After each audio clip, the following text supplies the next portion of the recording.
Welcome to our channel. Anantapuram Rayachoti జిల్లా కొత్తపల్లిలో హత్య జరిగింది. హత్య మామూలుగా జరుగుతూనే ఉంటుంది కదా, వింటూనే ఉంటాం కదా అనుకుంటున్నారేమో. కాదు, విద్యార్థులు ఉపాధ్యాయుని హత్య చేశారు. సైన్స్ టీచర్ని పిల్లలు ఏదో చిన్నగా మందలించారని విద్యార్థులు విరుచుకుపడ్డారు. అసలు అంతగా హత్య చేయాల్సిన అవసరం ఏం వచ్చింది, అసలు అక్కడ ఏం జరిగింది అనే పూర్తి వివరాలు ప్రస్తుతం మనతో పాటు మన రిపోర్టర్ లైన్లో ఉన్నారు. వారితో మాట్లాడి పూర్తి వివరాలు తెలుసుకుందాం. Hello Teja. Madam. So Anantapuram జిల్లా రాయచోటిలో హత్య జరిగింది. ఈ హత్య వెనకాల అసలు ఏంటి రీజన్? అంటే ఇది హత్య లేకపోతే అతను వేరే హార్ట్ అటాక్ వచ్చి చనిపోయాడు అనే విషయాలు అయితే ఇంకా పూర్తిగా వెలుగులోకి అయితే రాలేదు. ఇది వచ్చేసి అనంతపురం జిల్లా రాయచోట ప్రభుత్వ పాఠశాలలో చోటు చేసుకున్నారు మేడం. అతను ఒక టీచర్. అంటే ఈ హత్య కేసులో విషయాలు ఎలా బయటపడ్డాయంటే, ఇప్పుడు అతను ఎక్కడైతే పనిచేస్తున్నాడో ప్రభుత్వ పాఠశాలలో అక్కడున్న స్టూడెంట్స్ కొంతమంది సరిగ్గా ప్రవర్తించకపోవడంతో ఒక రోజు వాళ్ళందరినీ కూడా పిలిచి ఇతను మందలించాడు. ఓకే, మందలించారన్న చిన్న కారణానికే ఇంత జరిగిందంటారా? అవును మేడం. మందలించడంతో వాళ్ళు ఏం చేశారంటే ఒక పక్కా ప్లాన్ ప్రకారం ఒక రోజు వాళ్ళందరూ కూడా మరి డ్రింక్ చేసి వచ్చారో లేకపోతే ఇంకేమైనా సేవించి వచ్చారనేది తెలియదు పూర్తిగా. వాళ్ళందరూ కూడా అతన్ని ఒక్కని చేసి అందరూ కూడా దాడి చేశారు. ఒక వ్యక్తి అయితే తన చేతికున్న కడియం తీసుకుని ఆ చేతికి పెట్టి తన ఛాతి పైన చాలా బలంగా గుద్దాడు.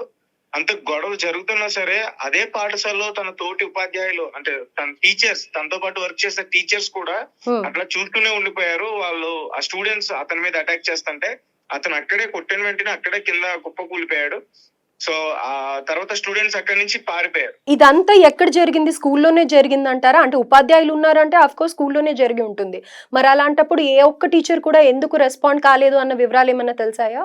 అంటే గొడవ జరుగుతున్నప్పుడు మేడం తెలిసిన విషయాలు ఏంటంటే, వాళ్ళని ఆపే ప్రయత్నం చేస్తుంటే వాళ్ళ మీద కూడా దాడికి ప్రయత్నించారు. అందుచేత ఆ టీచర్స్ అందరూ కూడా గొడవ జరుగుతున్న దానికి కొంచెం దూరంగా ఉన్నారు.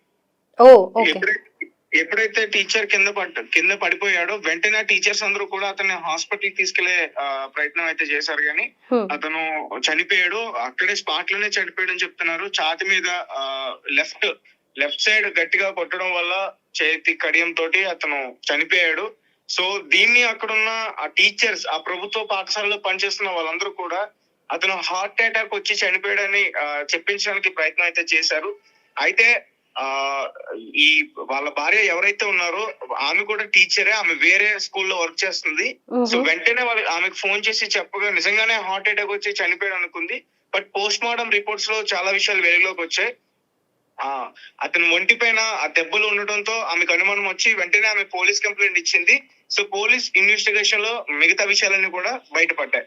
సో కొంతమంది స్టూడెంట్స్ కావాలనే టార్గెట్ చేసి అతన్ని కొట్టి చంపేశారంటూ కూడా ఈ వార్తలన్నీ కూడా బయటకు వచ్చాయి. సో ఇదంతా కూడా ఒక ఉర్దూ పాఠశాలలో జరిగింది. ఓకే, ఉర్దూ పాఠశాలలో సైన్స్ టీచర్ గా చెప్తున్నారు కదా? అవును, ఎస్ఎస్ అహ్మద్. ఇది నిన్ననే జరిగింది. ఇది వెలుగులోకి రావడానికి కొంచెం లేట్ అయింది. ఎందుకంటే అతను ఎలా చనిపోయారన్న విషయం వాళ్ళ భార్యకు కూడా తెలియలేదు. ఈ రోజు తెలుసుకున్నామే. వెంటనే తెలుసుకున్న వెంటనే పోలీస్ స్టేషన్ లో కంప్లైంట్ ఇచ్చింది. ఓకే, అంటే పాఠశాల సిబ్బంది ఆవిడని ఆయన హార్ట్ అటాక్ వచ్చి చనిపోయారు అని చెప్పడం మూలాన ఆవిడ కూడా సరైన ఆధారాలు ఏం లేక ఆవిడ కూడా ఏం మాట్లాడలేదు అనుకుంటాను మేబీ. కానీ ఇంతటి అమానుషం జరుగుతూ ఉంటే ఉపాధ్యాయులు కూడా ఆపలేని విధంగా పిల్లలు ఉన్నారు అని అంటే గనక ఇది ఒక్కసారి అందరూ ఆలోచించాల్సిన విషయము. పాఠశాలలో ఏం జరుగుతుంది ఏంటి అనేది కూడా ముందు నుంచి అబ్జర్వేషన్ లో ఉండాలి. ఇంతేనా అండి? మన దగ్గర ఇంకేమైనా ఇన్ఫర్మేషన్ ఉందా? ఈ టీచర్స్ అందరూ కూడా మేడం అతను కింద పడిపోయినప్పుడు వాళ్ళ భార్యకి కాల్ చేశారు. అతను హార్ట్ అటాక్ వచ్చినట్టుంది, మేము హాస్పిటల్ తీసుకెళ్తున్నాం అని చెప్తున్నారు. అప్పటికే ఆమె వేరే బాలికల పాఠశాలలో వర్క్ చేస్తుంది. వెంటనే బయలుదేరి అక్కడి నుంచి వెళ్ళింది. ఓకే. సో అంటే అతనికి ఎటువంటి ఇబ్బందులు లేవు, ఆరోగ్య సమస్యలు కూడా ఎటువంటి లేవు. అసలు ఏం జరిగింది? స్కూల్లో ఏమో రకరకాలుగా మాట్లాడుకుంటున్నారు. ఏది నమ్మాలా ఏది అబద్ధం అనేది ఆమెకు కూడా అర్థం కాలేదు. ఒక పక్క భర్తను కోల్పోయింది. రైట్. సో మొత్తానికి కేసుని పూర్తిగా పరిశీలించి అసలు నిజాలు అయితే బయట పెట్టారు. సో నిన్ననే జరిగింది ఈ ఘటన. సో బయటికి వెలుగులోకి రాలేదు కాబట్టి ఇంకా పూర్తి వివరాలు ఏం తెలియట్లేదు మనకి. Right Teja, thank you so much. Okay madam. So ఆ స్కూల్లో ఏం జరిగింది అంటే మనకి మన రిపోర్టర్ అందించిన వివరాల ప్రకారం అయితే మీరు వినే ఉన్నారు.